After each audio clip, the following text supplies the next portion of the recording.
Patira mo! Patira mo! Patira mo! Sa Tandem Online! Isang magandang umaga sa lahat ng inyong mga tigapakinig. Ito po, agad-agad problema. Hindi, napaka-exciting po ang ating... Basahin mo na yan! Oo.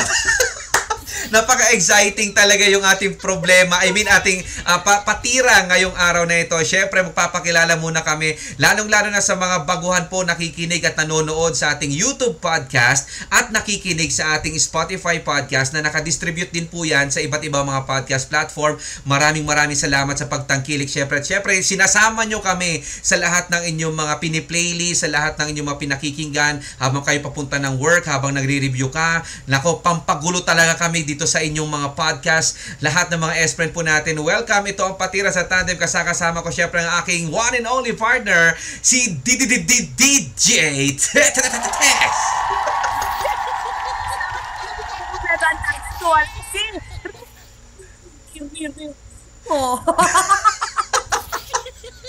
Nakakaloka. Uy! Nakakaloka tong susunod na patira natin. Ay nako, ito gusto ko talaga kasi na-preview ko to kanina. Oo. Ay Gusto nako. talaga naman. Basahin natin, i-share natin sa mga S-friends natin. Ang sabi dito, ayan ito yung saktong mensahe niya sa Facebook ha. Sige. Sabi niya, Diyos ko, Tandem, kaya pala hindi na namin kayo marinig sa radyo. Dito na kayo naglalalagi sa internet. Correct. Kung ganun lang din lang, papatira na din ako.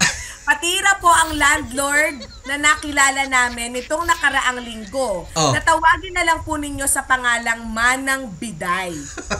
Dapat landlady. Kaya nga. Correct. Kaya ako na. Sabi niya dito, naghahanap po kasi kami ng bahay ng kaibigan ko.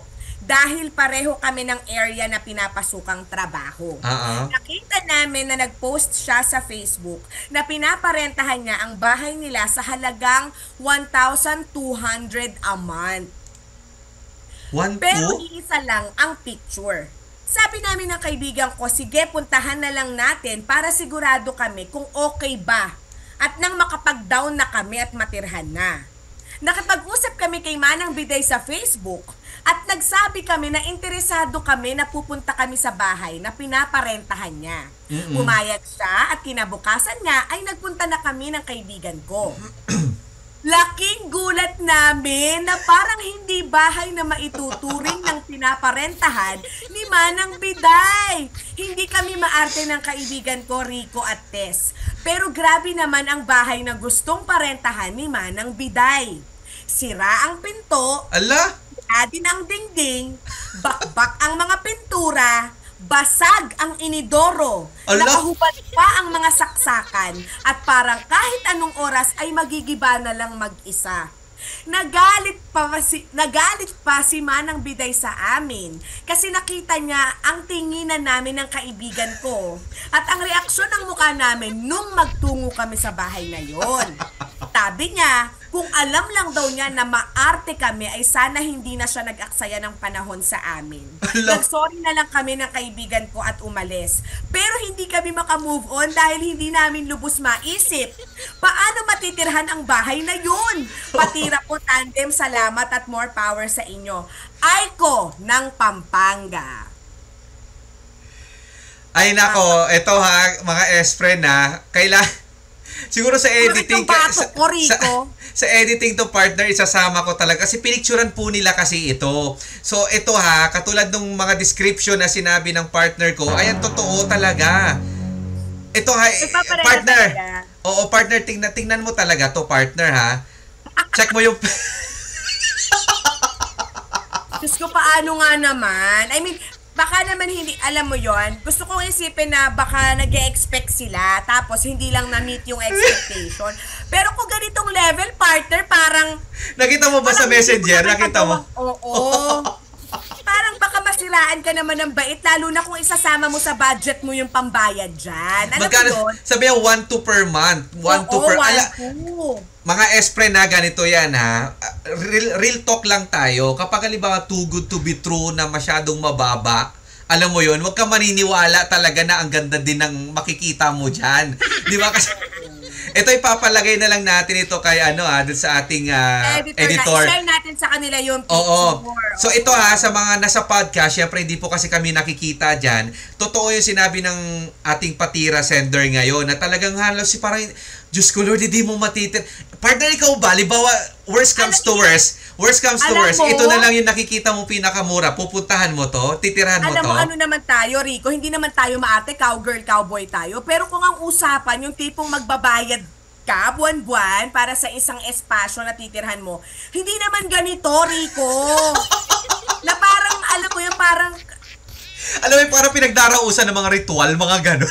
Oo, at saka parang parang mga soko, location. Crime scene. Crime scene. Ate, parang hindi mo naman... Parang Sandali. Ano pangalan ng landlady nila? Manang Biday. Manang Biday. Alam niyo tawagin na lang daw. Ay ko. Alam niyo sana tinanong niyo, ilan na pong namatay dito? Fujidenzo Home and Commercial Appliances. Upgrade your usual appliances to Fujidenzo HD Inverter Appliances. Upgrade your home. Upgrade your business with Fujidenzo. Quality above all. Ditong mga kababalaghan. Oh. Tanto na po ang nagbuntisan sa bahay na ito. Oo. Kapag na po ang naitayo. Nakakaloka. Kapag ba pinatawag ko po si Ed Kaluwag dito, wala siyang makikita dito, ha? Oo, di ba? Baka mamaya Diyos ko, nasa Lord. pintuan pa lang si Sir Ed Kaluwag, talagang manginig na siya at may mga tumatawag na mga espiritu. Nakakalok. At saka ang mahirap dyan, partner, sira yung pintuan. Sira yung mga saksakan. So, doon pa lang, kahit ka hindi ganong kalinis or kaayos yung place, hindi siya ligtas tirhan. Oo. At siyempre, partner, alam mo, ka nagbibis-bis ka dyan, biglang may pumasok. Nakita na yung just today. Alam mo, sabi ko, ako naman, syempre, nagre-renta din ako dati ng mga ganyang klase mga lugar. Na ako naman, mitikuloso ako. Sorry kung maarte ako, kahit sabihin niya, sabihin na libawa ni Manang Biday, yung landlady mo, na bahala ka na maglinis dyan. Naku, hindi ko lilinisan yan. Ayoko nga. Ano yan? Ayoko. Manang Biday. Dapat. Oo. Okay ka lang. Para ginawa mo pa ako tigalinis niyan. Tapos, ayoko nga. Ate, magandang reminder yan sa mga landlords, sa mga landladies, na kapag magpaparenta kayo ng bahay, cover nyo yung pagpapalinis. Dapat kapag titirhan na yung kung sino man ang magrerenta, maayos yung bahay na, malinis na, napablesan na. Titira na lang siya. Gusto ko yung napablesan na. Ba't pili mo hindi mo pa napabless to? Diyos ko, mapapablesan pa ba yung ganitong bahay, Rico? Parang kahit idlit, hindi mo magagawa dito, Rico. Kasi alam mo, baka mamaya naisip ko, halimbawa kapag dyan ako titira, dyan ako matutulog, baka mamaya may nakikita akong naglalakad sa kisame niyan, ha? O kaya mga tipong gumagapang-gapang sa kisame. Oo, nakulay-pulay yung mata, ganyan, tumutulo yung tugo mula sa bibig, ganyan. Correct. O kaya bigla-bigla, dahil double deck, halimbawa hihigaan ko, dahil dalawa halimbawa kami, baka mamaya makikita ko may mga lumulutang-lutang dyan, mga hindi nakasayad yung mga paa sa... Diyos ko, ayoko. At saka, kapag sabihin pa ng landlady na lilinisan, kayo na bahala maglinis, hindi kaya, ayoko. Kasi dapat talaga, alam mo yung parang diring-diri ako dun sa...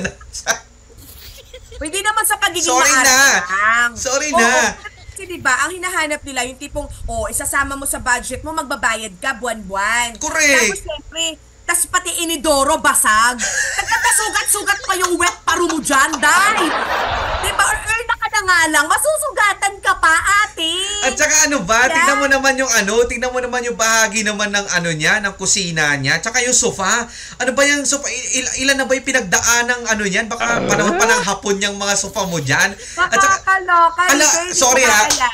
Guys sa mga S-friend po natin syempre sa YouTube makikita ninyo ito. Pero yung picture. Pero kapag sa Spotify kasi hindi talaga siya, kahit siguro ikaw talaga, alam mo parang ang pangit talaga. Alam mo yung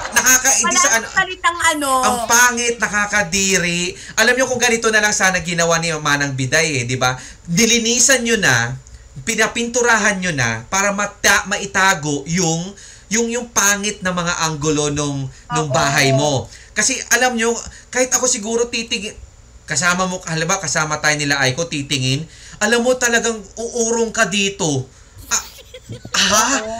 Ito na po ba yung ano, tas sabihin sa'yo ng landlady siya pang mapagmataas, 1-2 lang naman ang renta nyo dyan, maaarte ka pa, sabi yung gano'n.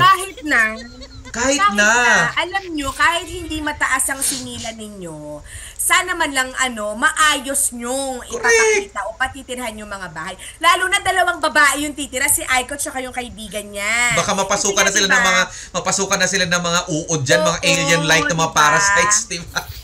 Parang ini-invite nyo yung mga tao na magawan sila ng masama dun sa kung saan sila titira. Diba sana man lang ultimo yung, lalo na ang pintuan, importante na may maayos na lakyan pag nasa loob na sila. Yung mga saksakan, syempre, imposibleng hindi gagamit ng outlets or saksakan niya mga yan. Correct. Huwag naman yung makahubad-hubad na. Diyos ko, matitegi pa, makukuryente pa yung mga rirenta. Kaloka, te. Si Manang Biday, Manang Biday hindi nakaka-laugh. Totoo. Di ba? Alam mo yung parang gusto mo lang kumita ka lang ng pera, hindi mo pa inayos yung presentasyon mo. Di ba parang ganun? Diba? Tapos sana papinturan. Unang-una, ayusin ang lock, yung pinto. Baka bintana, partner. Yung inidoro nang hindi basag. At saka yung walang agiw-agiw. Rick. Partner, tingnan mo naman yung CR nila, di ba? May mga nakasabit pang parang mga basahan doon.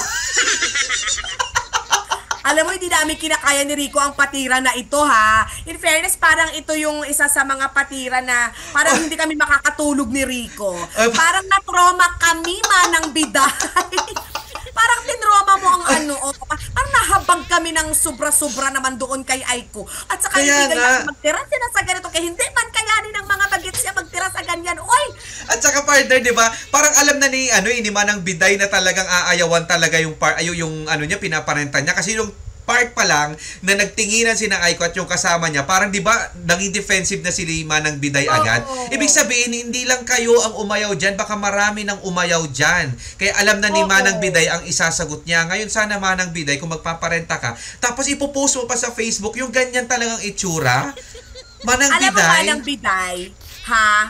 Nanggigigil sa'yo ang tandem. Totoo. Wag ganon, ha? Oo, wag ganon. Ayusin naman po natin. Monthly, 1 month advance, 1 month deposit ka pa dyan. Tapos sabi niya, baka mamaya hindi pa libre ang tubig, 500 pesos per head.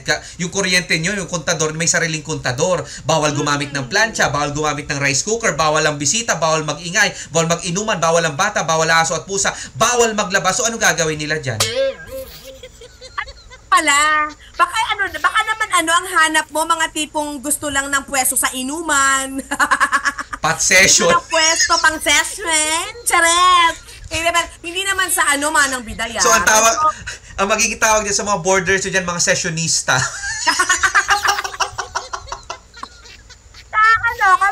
At saka Manang Biday, wag kang attitude. Ha? Huwag ka din nagagalit at napipikon kapag ganyang reaksyon ang nakukuha mo. Isipin mo kung bakit gano'n ang reaksyon ng mga iniimbita mong tumira dyan. Totoo. Diba? Baka naman pwede mong isipin na, baka ako naman ang problema, baka kailangan talaga ayusin ko naman muna ng konti. Diba? Bago ko naman parang magsingil at magpatira ng iba. Kasi for sure, pare-pareho ang reaksyon ng mga taong nai-invite mo dyan. Sumasakit yung ulo ko dyan kay Manang Biday. Sarap mo talagang, ang sarap hatakin talaga ng pancreas mo, ha? Yung mga ganyan inuugali-ugali nyo na talagang pera lang habol ninyo, ha? Diyos ko, Lord. Ayusin nyo. Sa lahat ng mga nagpaparenta, hindi naman po sa nagiging maarte, no? Kasi, alam nyo, kung social issues lang ang pag-uusapan, kahirapan, ganyan, aware kami ni Rico doon, okay? Sa mga bashers, sa mga F-pre natin dyan, mga netizens, tumigil-tigil kayo. Aware kami doon. Kaya lang, itong pinag-uusapan na ito, diba? Kumbaga ina-advertise sa Facebook or sa social media, maniningil ng kaperahan, of course, paano man lang nalinisan, pinturahan ng kaunti, kahit hindi sobrang perfect na bahay, pero yung decente man lang at alam mong makakapahinga yung magbabayad sa'yo. Kasi, di ba magbabayad naman titira ng di ba? Tapos, teka nga. Na-stress ka. Technogas Technique transforms your kitchen with safe and efficient appliances. With over 70 years of expertise, Technogas Technique embodies Italian kitchen excellence. Technogas Technique, your cooking partner. That's the Technogas Technique. Bigla siya napainom ng tsaa. Nakakalok. Hindi, alak na nga to eh. Alak na ba yan? Tagay. Na. Nakakaloka man. Ito, ulitin namin ang stand po ng tandem dito, kami ng partner kong si Tessa, hindi to pagmamaarte. Kasi guys, sabi ko sa inyo, kapag unang-una sa lahat, kapag halimbawa ikaw ay, alam mo kahit yan yung pinakahuling boarding, alam mo may banat pa rin talaga ako. alam mo kahit yan ang pinakahuling boarding house na ipipresent sa akin at titirhan talaga sa buong mundo. Ayoko na, doon na lang ako sa ilalim ng puno ng mangga. Alam mo yun? Parang feeling ko ata kapag itatawag ko yung boarding house ni Manang Biday, Diyos ko makakakita ka pa ng itlog ng dinosaur dyan eh. Oo. Tsaka alam mo yung lugar na parang lagi kang mauusog. Correct. Parang lagi kang lalagdatin. Parang laging may mga elemento na gugulo sa'yo, ganyan. Hindi lang ka mo, parang dyan ata ginaganap yung mga barang session kapag halimbawa. Parang kahit insenso hindi kakayanin. Correct. Kahit pausukan mo ng mga ilang oras yan, di ba? Kahit anong ritual ang gawin mo dyan, Manang Biday, kung hindi mo palilinisan yan at hindi mo papipinturahan, hindi mo aayusin ang mga lock. Ay, Diyos ko. Ang hirap tirhan yan, Manang Biday. Lalo at saka na ka. Oo, at saka partner, wag mo namang iuutos or alam mo iaatang yung responsibilidad ng paglilinis. Umpisa pa lang diyan sa iyong mga magrerenta, sa mga may nais na magrenta, dapat, sabi ko sa iyo, ipe-present mo yan kung kani-kanino, dapat malinis na muna yan. Ngayon, bahala na yung magrerenta na magdumi na naman diyan, alam mo yun, tapos saka mo sila sitahin na, oy, nilinisan ko yan nung ganito, ganyan. Kasi, alam mo kapag halimbawa hahanap kayo, ito tips lang lalo na rin siguro sa mga nakikinig sa atin ng mga estudyante na nahihirapan na what to consider kapag halimbawa hahanap ka ng boarding house. Unang-una sa lahat, yung kalinisan. Ikaw ba gusto mo halimbawa ganyan ang itsura ng mo na parang alam mo yun, na sabi ko crime scene, alam mo yun, totoo to. Di ba? Ang Soko levels na talaga. Pamoy, bigla lalabas dyan si Gasabel Gas. Soko. Bigla siyang kakatok dyan sa pintuan nyo. Sa labas ng bahay. Sasabihin niya, scene of the crimes, operative, Soko. Yung boarding house mo pang Soko. Ayoko. At saka yung isa pa, yung payapa. Kung sinabi natin payapa, dapat, dati after mo yung, hindi masyadong maingay yung mga kapitbahay, hindi masyadong maingay yung mga nasa kabilang unit, yung mga ganun, kasi alam mo ang purpose ng boarding house, mauuwian mo para makapagwagwag ka ng stress, para makapagpahinga, di ba? Makatulog, mga ganyan ng maayos, makakain din po kahit papaano bago pumasok sa trabaho. Kasi usually, kapag halimbawa ganyan, alam naman natin yan, kapag halimbawa, kahit sabi mong school or estudyante man naghahanap ng boarding house or yung mga nagtatrabaho sa mga mall na malalapit dito, mga katulad yan. Karaniwan kasi sa mga yan, karaniwan sa mga bahay, mga residential, kapag alam nilang, alam mo yun, may mga may planta, merong mall na malapit, i-convert na nila yan kasi sa boarding house or mga unit na rerentahan. Ngayon, kapag halimbawa ganyan, make sure naman na alam mo yun, maging honest din halimbawa sana yung landlady ninyo na, ay hindi pa malinis, sorry dapat, na lang, linisan na lang natin, tapos pag halimbawa next week, papinturahan ko na lang, sige na, na lang kayo, pasok na lang kayo dito na muna kayo, mga ganyan, tapos itutur kayo doon sa mismong lugar at sasabihin niya sa inyo, maingay ang kabilang yan, para at least makonsider ninyo kung kukunin nyo pa ba o hindi. Diba? Oo. Yung ganun, pwede ka pang magdalawang isip di ba partner? Kapag narinig mo sa landlady or sa landlord na, ay hindi aayusin pa to, ganito pa, ganito. Ngayon naabutan nyo lang na ganito kasi hindi pa naman nagsisimula yung pag-aayos ng bahay. Tsaka kaalis mo pang maisip na kaalis lang nung mga nung mga unang nagrenta, mga ganon, di ba? Baka pwede mo pang maisip na, ay sige, antayin kaya natin, tignan kaya natin kung ano magiging itsura kapag pina-renovate ng konti. Yung mga ganon. May pag-asa to partner, lahat naman halos kahit kay isang bodega pwede mong, alam mo yung tawag doon yung hindi siya renovation basta maayos, makeover. Kahit saan naman, kahit naman gaano kadumi yung mga sulok-sulok ng bahay, pwede mong ma-makeover yan, pero wag nyo namang iuutos doon sa mga magrerenta, di ba? Oo. Kumbaga, at saka alam nyo ba, mas mabilis na makakahanap kayo ng mga magrerenta kapag maayos na. Correct. Di ba? Maayos naman na matitirhan yung mga bahay. Alam mo, sayang Manang Biday kasi di ba sa'yo na yung space na yan, yung lote na yan, yung bahay na yan.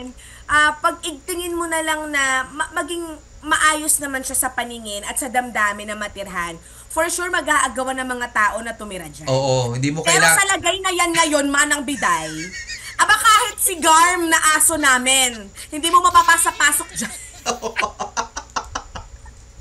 No, ang hirap kasi talaga lalo na kung pag ganyan na nakita natin. Alam mo, unang beses ko pala nakita yung picture na sinend sa atin. Diyos ko, parang na-stress ako agad. Parang alam mo yung gusto ko nang ilibing ng buhay talaga si Manang Biday. Sabi ko, alam mo ba, partner, naintindihan ko nga yung sinabi ni Aiko na parang hindi nga daw sila makamove on nung kaibigan niya. Kasi tayo nga parang na-trauma tayo, Nico. Kasi syempre, inilalagay natin yung sarili natin dun sa sitwasyon ng mga patira senders natin. totoo. Kapag oo nga naman. Di ba? Parang, stress naman, Manang Biday. Yung mas mai-stress pa. Alibaba, kinabukasan, bukas makalawa, makita nyo lang, hindi na humihinga si Aiko dyan. Pero nga gano'n. Parang, di ba, maaano siya ang mga bilat doon pag doon sila. So, Manang Biday, pasensya ka na, kahit mga ilang taon na po kasi Manang Biday, hindi kasi nabanggit nila Aiko, pero, papatira ka namin, Manang Biday. Pasensya na. Tirahin si Manang Biday. Lord. Partner, hindi ko kaya. I mean, parang Alam mo naman tayo, kahit sabihin mo naman, di ba, kung ako din naghahanap ako ng boarding house, tapos daling ko rin kayo dyan. Alam ko, tatawanan nyo rin lang naman yan. Di ba, parang ganun. Kahit naman siguro, kahit sino, Diyos ko, ayaw niyan, no? Ano ba alam naman mo ba, yan? Rix, mas gugustuhin ko pang tumira dun sa transmitter natin. Kung nasa radyo tayo. Di ba yung pinagbabandingan natin ng mga kasamahan nating tech people dati, di ba? Pero di ba, parang mas makakatulog pa ako doon. Alam mo, partner, kapag tinitingnan ko ulit itong picture, binabrowse ko ulit itong picture na binigay sa atin dito, alam mo yung parang hindi ka secured, tapos parang amoy siya ng paniki, ihi ng paniki, mga ganun. Alam mo yung parang mga abandon na pinupuntahan ko, alam mo yun? Oo, yung sa channel mo, di ba, partner? Parang gano'n. Why not hindi mo i-feature yan doon sa channel mo? Feeling ko abandoned na boarding house yan tapos pinaparenta na lang sa inyo sa murang halaga. Tsaka bukod dun sa kalinisan, partner ha, ito din i-after ninyo sa lahat ng mga naghahanap ng boarding house, yung security. Di ba? Alam mo ako, personally, yan ang una-una sa listahan ko. Security. Oo.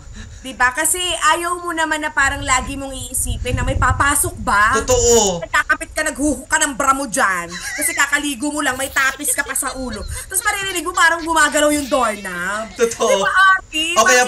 O kaya may naririnig kang parang mga, alam mo yun, mga gumagalaw sa kisame, yun pala may nakatira din pala dun sa kisame, may naninilip na dun sa'yo.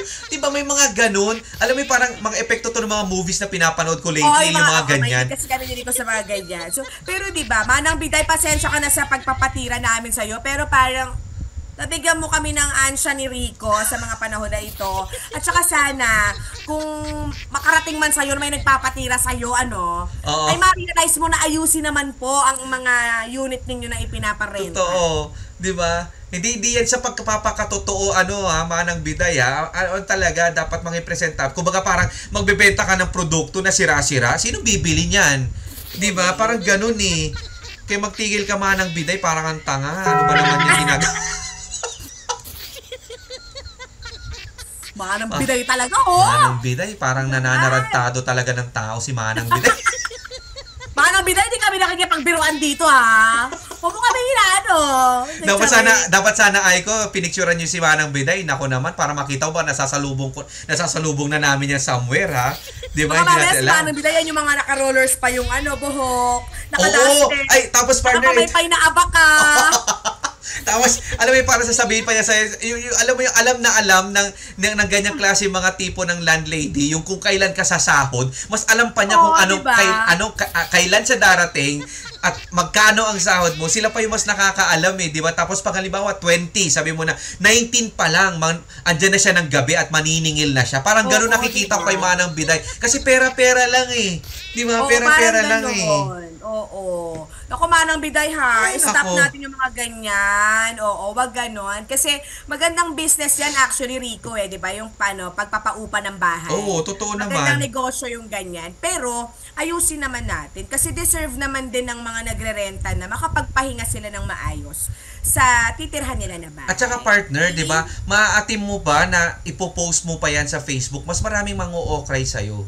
Di ba, alam mo yun? Hindi siguro niya naisip kasi baka ang mindset niya na lang, basta may matirhan sila, marami namang taong naghahanap ng basta matutulugan. Or partner, yung parang, alam mo yun, kung ayaw nyo dito, diwag, parang gano'n ang mga style di ba?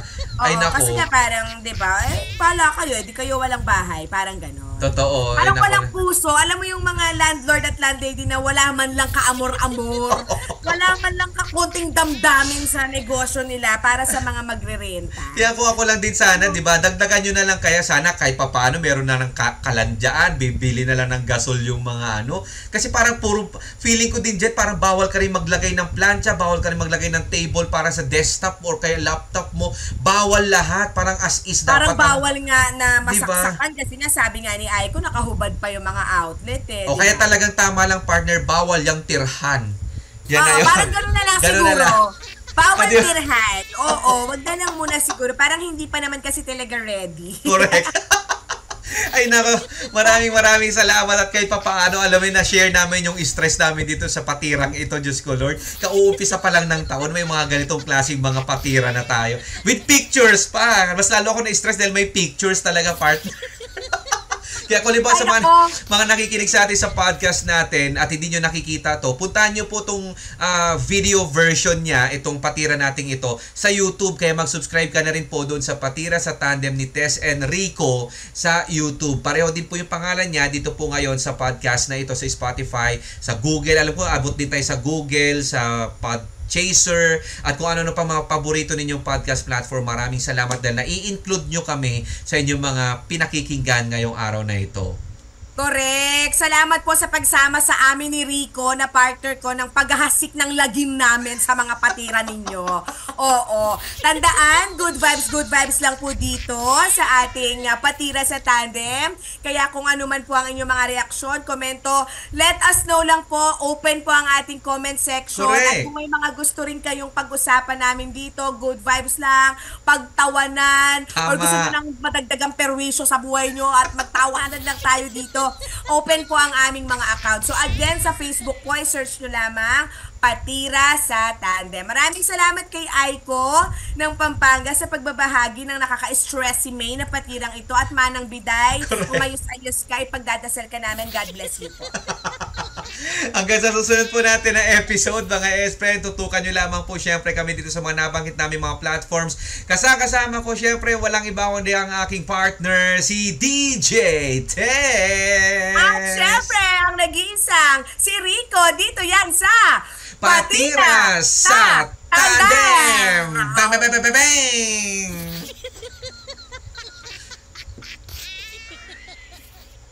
Okay. Patira mo sa Tandem Online.